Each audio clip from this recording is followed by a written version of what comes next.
신자에게 오영리가 필요한 이유, 이런 제목으로 말씀을 전하겠습니다. 사형리라고 하는 것을 잘 아실 거예요. 이게 이제 CCC에서 전 세계적으로 보급된 이게 복음 전도에 상당히 유용한 그런 툴입니다. 우리나라 이제 1974년도 경서부터 이제 보급이 돼서 그때서부터 복음 전하는 현장에서 아주 간략하게 이 복음의 내용을 전하는 그런 소재가 됐죠. 그 서두가 이렇게 이제 시작을 합니다. 자연계에 자연 법칙이 있듯이 하나님과 사람 사이에도 영적인 원리가 있다.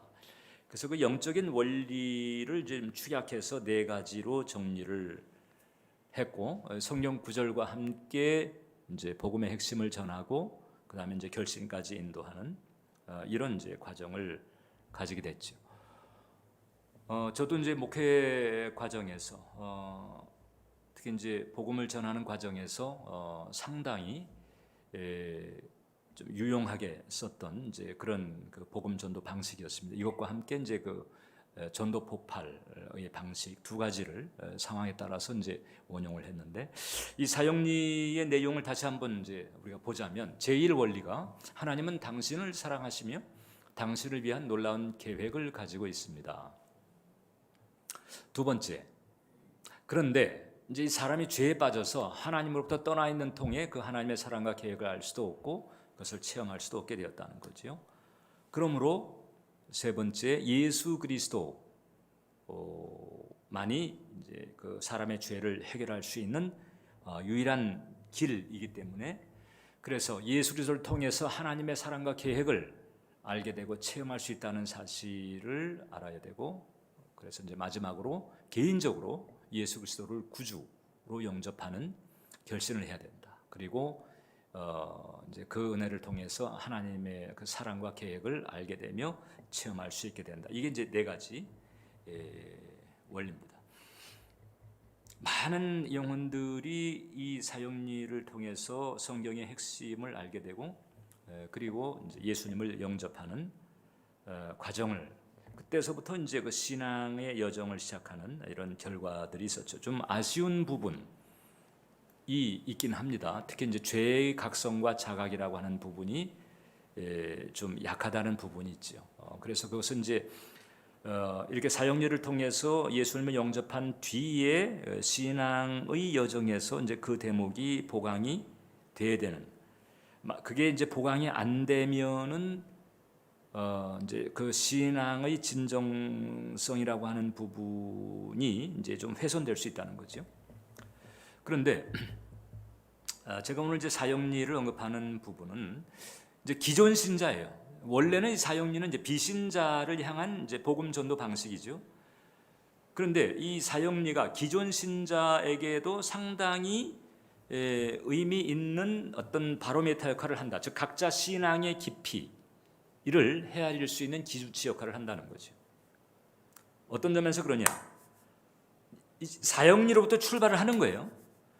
그런데 이제 사형리에 머무르면 안 되고 거기서 이제 오형리, 육형리까지도 가야 된다는 거거든요.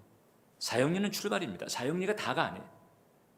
사형리는 어떻든 하나님과 죄 그리고 예수님에 대해서 인지를 하게 만들어서 예수님을 받아들이게 하지만, 받아들인 그 다음서부터 또 우리가 가야 될 길, 구비해야 되는 부분들이 있다는 거거든요. 자, 지금 이제 우리는 코로나 상황을 지나고 있습니다. 이게 지금 이제 올해도 넘어가야 되고 내년도 넘어가야 된다는 얘기죠. 그래서 다급한 이런 상황들, 당장에 이제 생업에 지장을 받게 됩니다. 그리고 여러 가지 이제 제약으로 활동에도 어려움을 겪고 있어요. 그러니까 이제 이런 상황에서 직접적으로 피해를 받는 분들의 마음은 이게 심리적인 압박 내지는 불안, 염려, 이것이 이게 없을 수가 없습니다. 이제 그런 기간이 자꾸 가다 보니까 이 우울감과 절망감들이 이제 깊어지게 되고, 그래서 이제 코로나 블루라고 하는 이 신조어까지 만들어지게 됐죠.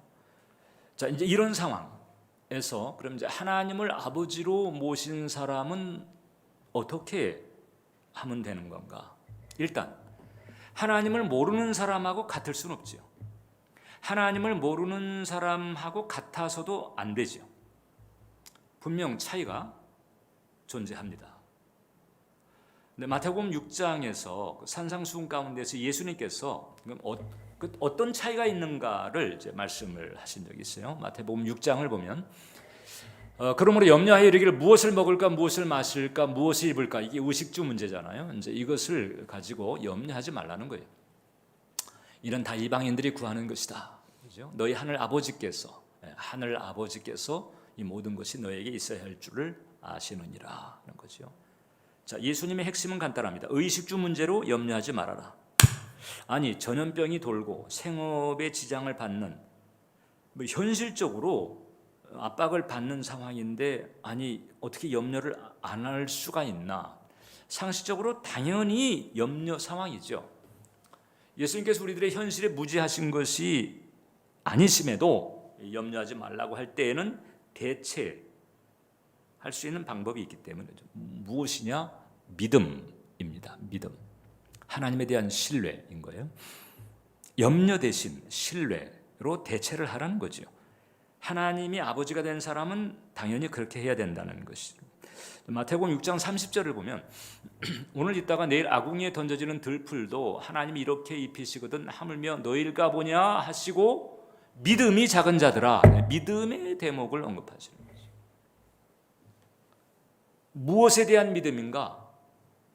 하나님이 아버지 되신 데 대한 믿음인데 그거보다 좀 더 큰 틀이 있어요. 어떤 틀이냐? 하나님 나라에 대한 믿음이 있어요. 오늘 본문에 예수님께서 이제 두루두루 다니시면서 내가 하나님 나라의 복음을 전하러 왔다고 하셨다고 그랬죠. 하나님 나라의 복음인 거예요.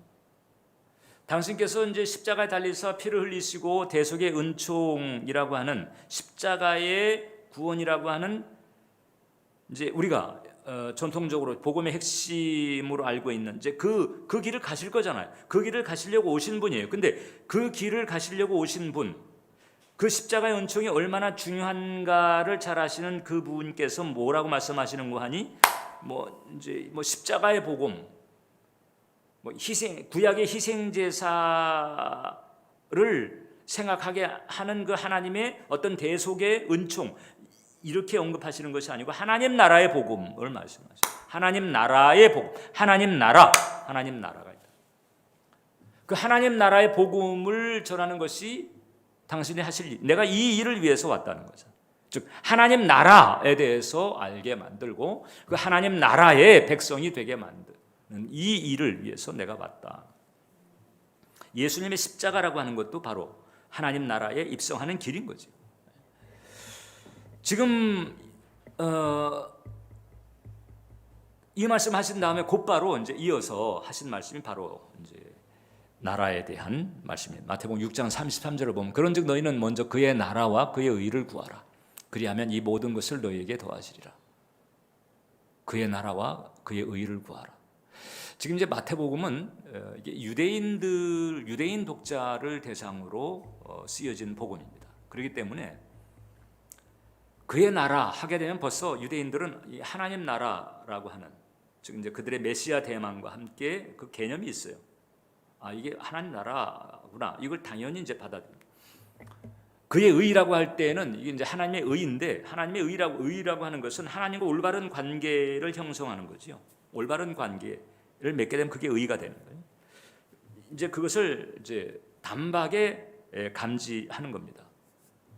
그의 나라와 의를 구하라. 지금 이 예수님의 말씀을 듣는 사람들, 산상수훈을 듣는 사람들은 소위 암하 아레츠라고 합니다. 히브리어로는 거의 땅의 사람들이라고 하는 뜻인데 그 당시로 보게 되면은 하층민이죠. 중하층. 쉽게 말하면 하루 벌어서 하루 먹고 사는 사람들. 그러니까 그 복음서를 보게 되면은 그 베세다의 사람들이 그렇게 많이 모였는데 이 오병이어 도시락 하나 정도 이제 주님께 드릴게 이런 상황에 있는 사람들입니다. 의식주가 다급한 사람들. 그런데 예수님께서 이들에게 어떤 그 재정에 대한 재정 형통, 재정 축복에 대한 말씀을 하시기보다는 그의 나라와 그의 의를 구하라는 거예요. 먼저 하나님 나라와 하나님의 의를 구하라 이렇게 말씀합니다. 오늘 같으면은 빨리 코로나 백신이 나와가지고 상황이 빨리 이제 좀 정비가 되고 좀 예전처럼 이렇게 마음껏 활동하고 있고 뭐 일할 수 있는 이런 그래서 백신이 다급한 사람, 생업 지원이 다급한 이런 사람들로 볼 수 있어요. 오히려 뭐 더 열악한 경우도 많지요. 그런데 그때 그네들에게도 하나님 나라와 의를 말씀했다면 오늘 우리에게도 마찬가지라고 하는 거죠. 그렇다고 해서 우리가 성실하게 일하고 열심히 일하고 최선을 다해서 일하고 이런 거 안 해도 된다는 얘기가 아니죠. 우리에게 주어진 여건에 우리가 성실하게 종사를 하지만 그거보다 더 먼저 아주 우선적으로 아주 확실하게 먼저 바탕이 되어야 될 게 있는데 바로 뭔가 아니 그의 나라와 의를 구하는 것이다. 하나님 나라를 알아야 되는 거죠. 유대인들은 이 구약시대 내내 이 하나님 나라에 대한 개념이 있었어요. 물론 이제 그게 세속화되었기 때문에 예수님께서 그걸 뜯어 고쳐야 됐지만 우리 이방인들의 경우는 아예 하나님 나라에 대한 감조차 없는 거죠. 그러니 더더욱 이 메시지가 중요한 것입니다. 하나님 나라를 알고 그 하나님 나라의 백성으로서 올바로 살 수 있는 그 하나님의 의 이것이 먼저 구비가 되는 것이 필요하다. 이 은혜 가운데에서 이 하나님께서 예비하신 축복의 틀 가운데에서 일상을 살아가고 이 세상의 일을 다루고 해야 된다는 거거든요. 어마어마한 스케일을 지닌 하나님 나라가 있다. 영원한 나라고 뭐 깊이 혹은 뭐 부요함, 풍성함 이게 우리의 뭐 이성과 지성으로는 헤아릴 수 없는 그런 나라가 있다. 그리고 보이는 영역, 보이지 않는 영역을 통치하시는 그 하나님의 통치와 주권이 미치는 온 우주 천지인데 보이지 않는 영역까지 포함하는 그런 엄청난 스케일의 조직이 있다는 거잖아요. 하나님 나라가 있다. 히브리서 기자는 이렇게 표현을 했습니다. 12장을 보면 그러나 너희가 이런 것은 지금 이제 이것은 히브리서를 읽는 초대교회 성도들에게 이제 말하는 것인데 너희에게 예비된 곳은 이 뜻이죠. 그러니까 너희가 이런 곳은 시온산과 살아계신 하나님의 도성인 하늘의 예루살렘과 천만 천사와 하늘에 기록된 장자들의 모임과 교회와 만민의 심판자이신 하나님과 및 온전하게 된 의인의 영들과 그 다음에 예수님 이런 뜻입니다. 천만 천사가 있고 살아계신 하나님의 도성인 하늘의 예루살렘 요한계시록 말미에 소개되고 있잖아요. 하나님과 온전하게 된 의인의 영들, 믿음의 선배들 이 어마어마한 그런 세계가 있다. 지구라고 하는 것도 그 하나님의 통치가 미치고 있는 그 어마어마한 영역 안에서 일부에 지나지 않습니다. 지구나 그 다음에 이 지구의 시대, 즉 역사가 소멸돼도 그 나라는 영원합니다. 원래 사람이 그 나라의 멤버였다는 거잖아요. 죄로 말미암아 타락하기 이전의 아담, 그 나라의 멤버였고 아주 대단한 위상을 가진 존재였습니다. 그 나라로부터 그 나라를 주관하시는 하나님이 이 천지를 창조하시고 하늘과 땅과 바다와 그 가운데 있는 모든 것을 정복하고 다스리고 충만하고 주도하는 존재로 이렇게 지음 받았다는 거잖아요. 원래 인간이 그런 그 나라를 바탕으로 하면서 그 나라 안에서 이 주어진 이 지구라고 하는 행성에서 주도적인 그런 존재로 탁월하게 지음 받았다는 거죠. 이런 세계가 있는 거죠. 제가 그 런던에서 목회할 때 이제 보면 이제 주재원들이 많아요. 주재원 유학생, 그다음에 이제 상주 교민들이 있는데 보통 이제 주재원들이 런던이 이제 그 전통적인 금융 도시잖아요. 그래서 소위 은행권, 제2금융권 뭐 이제 이런 그 주재원들이 상당히 많습니다. 그러면 이제 그때가 IMF 전이거든요. 뭐 잘 이제 이렇게 나가던 이제 그런 때였습니다. 그때 보면 주재원들의 이제 머무는 집, 그 다음에 차, 그 다음에 아이들 뭐 학비, 이게 뭐 대단합니다. 예. 뭐 한국에서 타기 힘든 고급차들, 그 주재하는 직원들이 그 본국에서 다 되는 거예요. 아이들 사립학교 보내서 또 공부시키기도 하고, 본사에서 필요한 모든 것이 공급이 되는 거예요. 물론 이제 영국 자체가 뭐 괜찮은 이제 그런 그 인프라가 있기 때문에. 근데 영국이 아니라 아주 열악한 나라에 이제 주재원들이 갔어도 마찬가지예요. 본사에서 다 지원이 되는 거예요. 현지가 열악해도 상관이 없어요. 본사에서 필요한 모든 게 다 와요. 그리고 모든 어떤 신분이라든가 안전이라든가 이걸 이제 다 보증을 합니다. 그러니까 본사와의 관계만 잘 돌아가면 현지가 어려워도 염려할 게 없어요. 필요한 모든 것이 다 공급이 되는 거예요. 제가 군 시절에 춘천에서 이제 복무를 했는데 제 옆에 부대가 바로 그 미군 부대입니다. 그러니까 제가 복무했던 부대도 거기가 보급 대대였어요. 이 병참 보급 대대였어요. 그러니까 물자가 일반 부대보다는 훨씬 나았습니다. 그러니까 이게 조금 이제 부끄러운 얘기입니다만은 제가 그때 그 부대에서 근무할 때에는 양말을 이렇게 빨아본 기억이 별로 없어요. 워낙에 이 양말 창고가 가득해가지고 그냥 바쁘면 그냥 새 양말 그냥 신고, 신던 양말은 뭐 버리기도 하고, 뭐 아무튼 부끄러운 얘기입니다만 부족함이 없어요. 그럼에도 불구하고 옆에 있는 미군 부대하고 너무 차이. 옆에 있는 그 미군 부대, 그게 한국 부대였거든요. 예전에 그 중국 민항기가 불시착했던 이제 그 부대였는데, 금요일 오후만 되면 그냥 스피커에 그냥 팝송 같은 게 그냥 짱짱하게 그냥 울려 퍼지고, 금요일 밤서부터 그 다음에 이제 일요일까지는 불야성을 이룹니다. 원래 미군 부대는 밤에도 그냥 불을 다 켜놓고 용역이 이제 경비를 보면서 자기네들이 근무도 안 써요.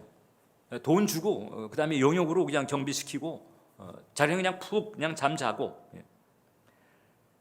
종종 이제 그 미군 부대 채플하고 연합 예배를 이제 드리게 되잖아요. 그러면 그 미군 부대 채플에 연합 예배 드리러 가는 날에 갑자기 부대의 신자들이 갑자기 늘어나요.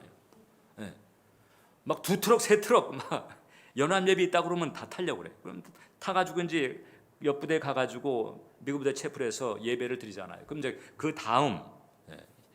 그 다음 식사하고 교제하는, 여기 보면 그냥 스테이크에 피자에 그때 당시, 그때 1970년대, 그때 당시 뭐 맛보기 힘든 그런 음식들 그냥 무제한으로 나오는 거예요.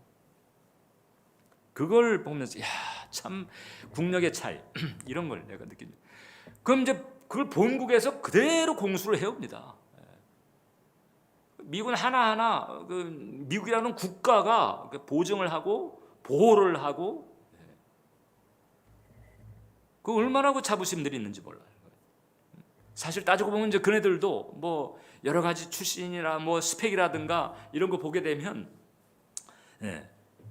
뭐 열악한 그런 경우도 많이 있는데, 워낙에 이제 그런 나라에 대한 자부심, 최강의 나라가 자기를 보호해주고 있고 자기에게 필요한 것을 공급해주고 있다. 그러니까 자부심이 대단한 거예요. 우리 한국 군대 할 때. 우리가 갈 천국으로부터, 천국은 하나님 나라의 완성된 형태인 거거든요. 근데 하나님의 통치가 미치는 모든 것이 다 하나님 나라예요. 그러니까 어마어마한 조직이 존재하고 있고, 우리는 예수님의 십자가로 그 조직의 멤버가 된 거거든요. 아주 정규 멤버가 된 거예요. 하나님 나라가 있는데 그 하나님 나라의 정식 멤버가 된 것뿐만 아니라 바울은 말하기를 우리가 그 나라의 상속자라고 그래. 하나님의 상속자, 후계자 수준인 거예요. 이게 무슨 단순한 직원 정도가 아니에요. 후계자 수준인 거예요. 예수님께서 우리에게 오셔서 그의 나라와 의를 구하라. 그의 나라와 그 의를 구하려면 그의 나라를 알아야 되잖아요. 그 나라를 알아야 되고 그 의가 뭔지를 알아야 되는 거예요. 아는 게 먼저 그 다음에 구하는 거잖아요. 알아야 구하지요. 그의 나라부터 먼저 알라는 거죠. 그런 구도가 있다는 거, 어마어마한 구도가 있다는 거. 그리고 그런 어마어마한 조직이 너를 받쳐주고 있으니까 그 조직의 수장인 하나님과 좋은 관계를 유지를 하라는 거죠. 이게 바로 그의 의를 구하라는 거거든요. 그래서 예수님은요, 이 배짱이 있었습니다. 사도들도 마찬가지였어요. 나중에는 사도들이 이 세속적 가치관, 병든 가치관이 이게 떨어져 나갔을 때는 이 하나님 나라의 확신에서 오는 배짱이 있었어요. 예수님께서는 그 당시 종교 권력자를 상징하는 바리새인들이나 세상 권력자를 상당하는 빌라도를 대할 때, 빌라도는 로마 제국의 대표격이잖아요. 거기에 뭐 기죽지 않았습니다. 그들이 가지고 있는 스펙에 기죽지 않았고, 그들이 가지고 있는 무슨 재산이나 혹은 또 어떤 영향력이라든가 그들이 입고 있는 옷이라든가 그들이 살고 있는 집이라든가 그 당시로서는 최고 아니었겠어요. 아무튼 그 상황에서는 근데 거기에 기죽지 않았습니다. 밀리지 않았습니다. 오히려 한 수 가르치듯이 이게 재판을 받고 있는데 누가 재판장인지 이게 분간이 안 될 정도로 예수님은 당당했다는 거죠. 왜? 당신의 존재를 알고 있었고 당신의 뒤에 어마어마한, 지금 내가 한번 손가락에 한번 까딱하게 되면 12형 되는 천사 군단들이 동원해가지고 그냥 쓸어버릴 수 있다는 거죠. 그런데 사랑과 진리로 이루는 나라이기 때문에 그걸 안 하신 것뿐입니다. 그래서 이 하나님 나라와 하나님의 아버지 되심에 그 확신이 있는 사람은요, 마음속에 티가 나죠. 어떤 티가 나느냐?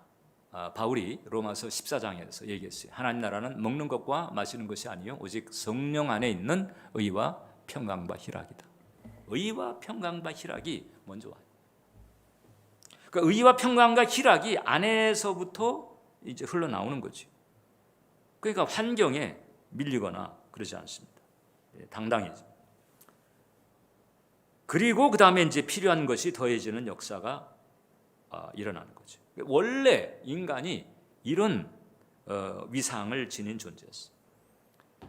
하나님께서 지으신 곳에 하나님의 형상대로 지음받아서 그 하나님의 위임을 받고 탁월한 존재. 지금 이 세상에서 잘 나가는 사람, 그냥 현실적으로 봤을 때 잘 나가는 사람들 미칠 수가 없는 그런 탁월한 은총이 있었어요. 이게 이제 국제 정치적으로 보게 되면 식민지에 파견된 총독과도 같다 이렇게 말할 수가 있습니다. 우리나라가 일제 통치를 받을 때 그때 일본의 총독의 위상이 얼마나 대단했습니까? 그 홍콩이 반환된 지가 이제 얼마 안 됐잖아요. 이제 그 홍콩에 이제 영국 총독이 이제 파견되는 거라면 그 홍콩 그 한 도시 국가 정도로 볼 수 있어요. 그런데도 그 위상이 얼마나 대단했는지 한 10년 정도 그 홍콩 총독을 했던 그 그랜섬이라고 하는 사람이 있어요. 이 사람이 뭐라고 얘기했는가 하니 회고록에다가 식민지에서 총독의 위상은 옥황상제에 버금간다. 그가 가는 곳에는 항상 모든 사람이 기립하게 되어 있고 어떤 상황에서라도 그의 뜻은 거역하지 못하게 되어 있다. 홍콩의 총독이지만 홍콩 이외 다른 지역에서도 홍콩 총독을 함부로 못합니다. 왜냐하면 그 사람을 건드리면 대영 제국을 건드리는 거거든요. 이런 위상이다. 제가 왜 오영리를 말하는가? 지금 사영리를 이제 접고 오영리 시대로 가자 이런 건 아니에요. 여전히 사영리의 유용성이 있지만 그러나 기존 신자의 경우에는 오영리라고 하는 체계가 있어야 됩니다. 하나님 나라의 존재에 대한 인식, 하나님 나라의 영광, 그리고 그 축복이 원래 우리의 운명이었다고 하는 거죠. 원래 인간의 위상이었다. 그래서 제1원리를 이렇게 좀 추가해서 바꿀 수가 있어요. 이게 저의 제안이 우리들은 이제 일단 그렇게 알잖아요. 본래 인간은 영원한 하나님 나라에 속한 영광스럽고 탁월한 존재였고 모든 것에 부족함이 없었습니다. 네. 이것에 대한 인식이 있어야 됩니다. 두 번째, 그러니까 제2 원리는 하나님은 당신을 사랑하시며 당신의 원래 위상이 회복되기를 원하시며 그를 위한 놀라운 계획을 가지고 있습니다. 이렇게 하면서 그 다음에 이제 죄의 문제, 예수님의 문제 이것을 우리는 종종 아주 자주 이 거대한 나라에 속해 있다고 하는 사실을 잊어버려요. 그래가지고 이 세상 안에서 그냥 여기서 그냥 복닥복닥하고 성공의 기준을 세상에 둡니다. 그리고 세상 것에서 자꾸 안전을 얻으려고 이렇게 하는 거죠. 이러다 보니까 염려가 떠날 날이 없는.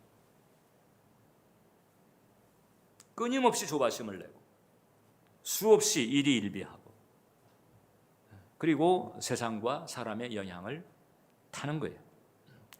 아쉽게도 우리가 이전에 좀 좋은 씨앗을 계속 심어왔다면 더 좋은 열매를 거둘 수가 있었을 거예요. 아쉽게도 지난 과거가 우리가 진리에서 벗어난 부분들이 있었기 때문에 오늘 우리가 이제 그 결과를 책임지는 이런 부분들이 모두에겐 뭐 사이즈가 다를지언정 그런 게 이제 있어요.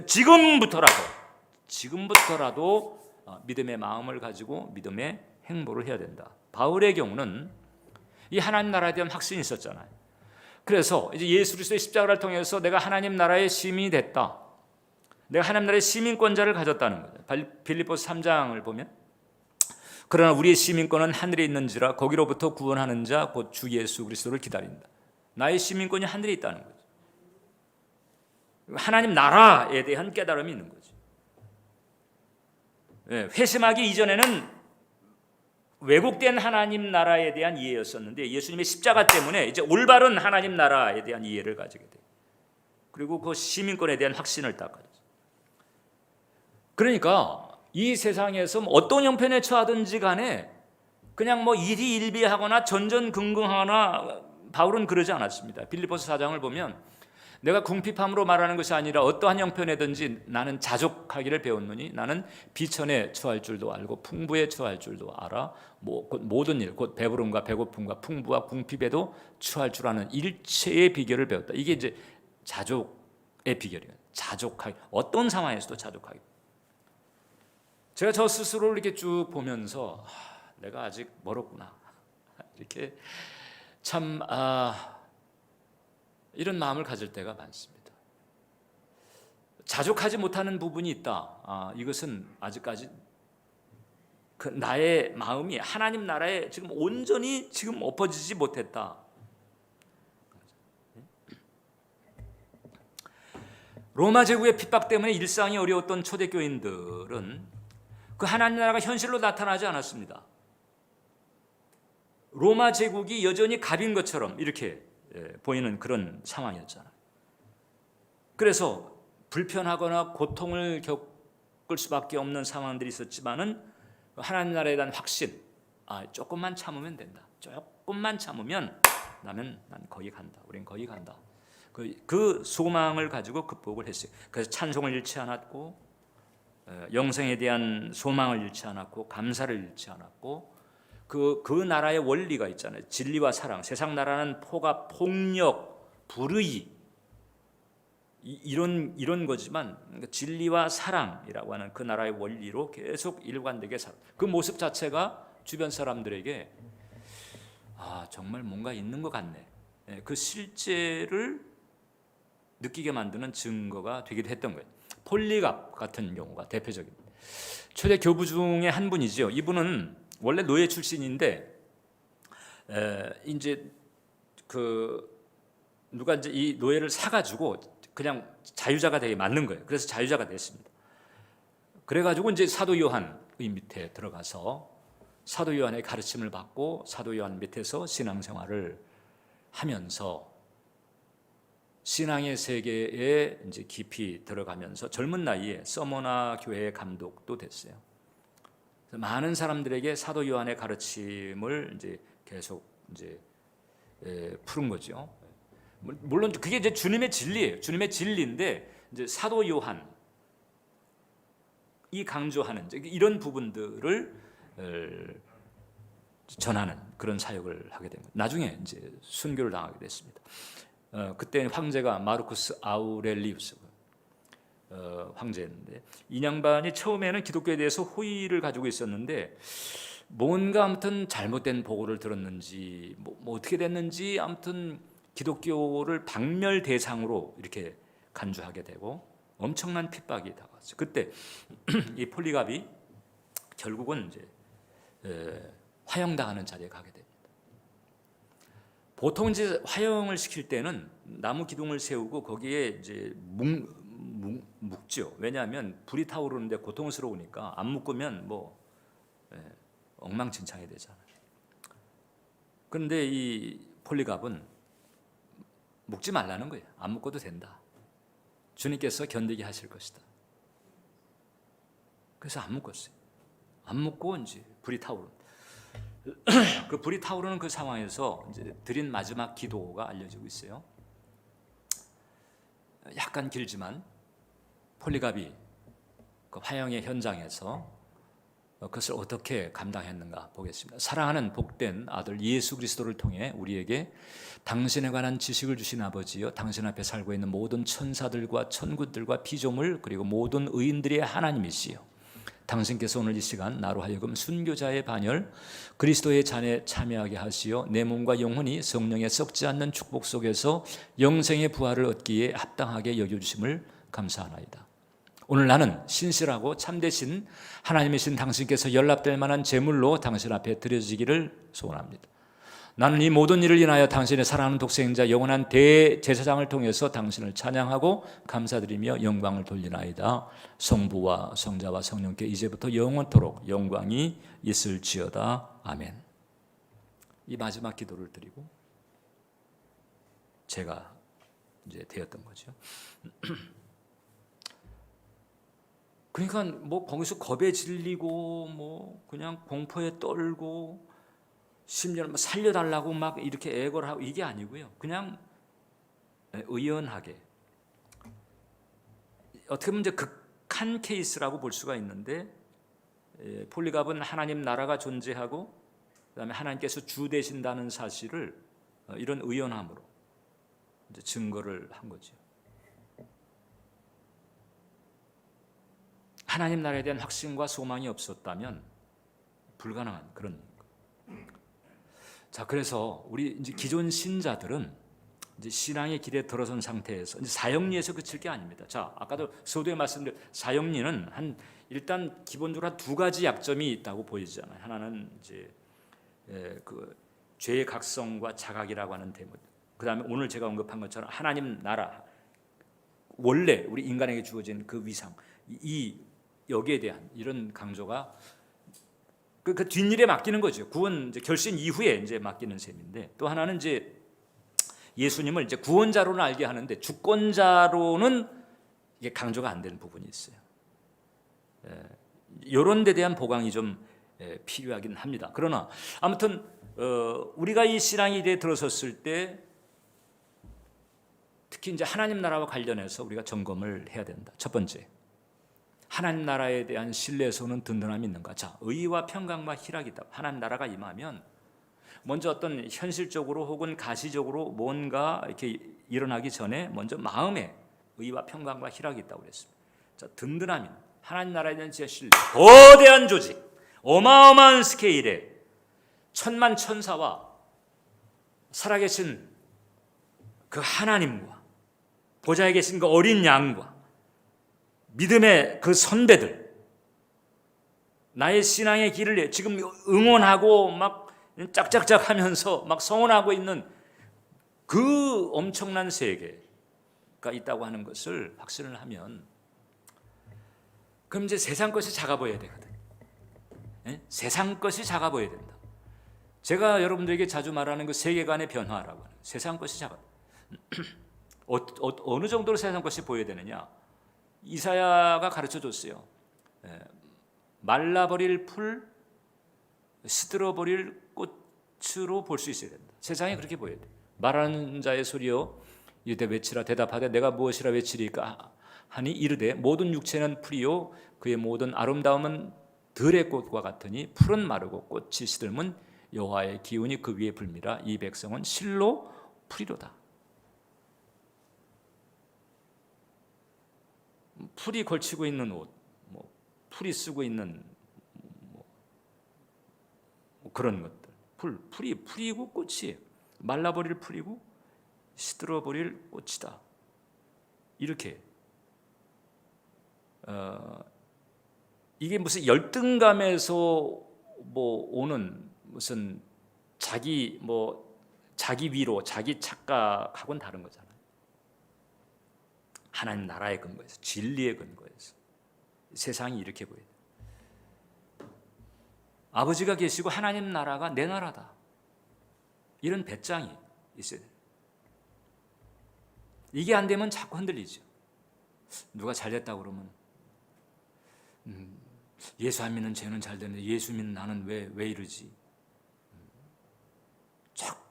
이 세상 체계에 자꾸 거기에 얽혀가지고 더 큰 나라를 보지 못하는, 이렇게 되면 흔들리는 거죠. 흔들려요. 우리 믿음의 그 레벨, 믿음의 그 스탠스를 우리가 점검할 필요가 분명히 있는 거죠. 우리가 정말 이 하나님 나라에 대한 확신을 가지고 아버지 되신 하나님에 대한 신뢰를 가지고 믿음으로 나아가면 하다못해 까마귀를 동원해서라도 우리를 챙겨주실 것이다. 두 번째, 그리고 이제 그 바탕에서 의를 구하는 게 중요해요. 하나님과의 관계를 올바로 잡아가는 거죠. 조금 전에 얘기했지만은 예수님을 구원자로만 알면, 즉 주권자로 알지 못하고 구원자로만 알면 그 신앙의 수준이 깊어지기가 쉽지가 않습니다. 어린아이 같은 수준을 벗어나기가 어렵죠. 성숙한 신앙을 가지려면 순종으로 나아가는, 순종. 그 하나님 나라에 대한 부분이 오영리라면 주권자에 대한 순종의 부분까지 들어가면 그 이제 유경리가 되겠죠. 기존 신자는 이렇게 가야 된다. 오늘 그래서 우리에게 필요한 것이, 저는 엘리사 사환에게 주어진 은총이라고 보는 거예요. 왕국 시절에 엘리사가 북왕국의 선지자였잖아요. 얼마나 성령의 역사가 강했던지 그 당시 적국이었던 아람 나라의 왕이 그 장군들하고 비밀 작전 회의를 하는 걸 알아. 그 지식의 말씀의 은사같이 알아가지고 그 다음에 이제 그 이스라엘 왕이 지나가는 자리에 매복했다가 기습을 하려고 하는 그 계획을 알아가지고 왕한테 언제 어느 때 이 길로 가지 마라. 거기에 매복하고 있을 거다. 이런 식으로 계속 이제 이 뒤통수를 맞게 되니까 이 틀림없이 첩자가 있다. 이래가지고 아람 나라 왕이 첩자를 색출하라 이렇게 했는데, 이제 그게 아니고 왕이시여 거기 엘리사라고 하는 선지자가 있는데 다 압니다. 어떻게 다 압니다. 그러니까 이제 그 아람 나라 왕이 그럼 그 엘리사를 잡아라 이렇게 한 거죠. 아니 다른 사람 해코지 하려는 것도 아는 사람인데 그 엘리사를 잡으라고 하는 게 그게 난센스잖아요. 어떻든 그 아람 나라 군대가 동원돼 가지고 엘리사가 사는 그 도단성을 둘러쌌습니다. 다 둘러서 아침에 딱 일어나 보니까 엘리사의 사환이 딱 보니까 세상에 아람 나라 군대들이 살기 등등해 가지고 지금 포위를 딱 하고 있는 거예요. 그때 엘리사 사환의 입에서 나온 얘기가 이겁니다. 우리가 어찌하리이까? 이거 어떻게 해요? 이거 어떻게 하지요? 이렇게 된 거지요.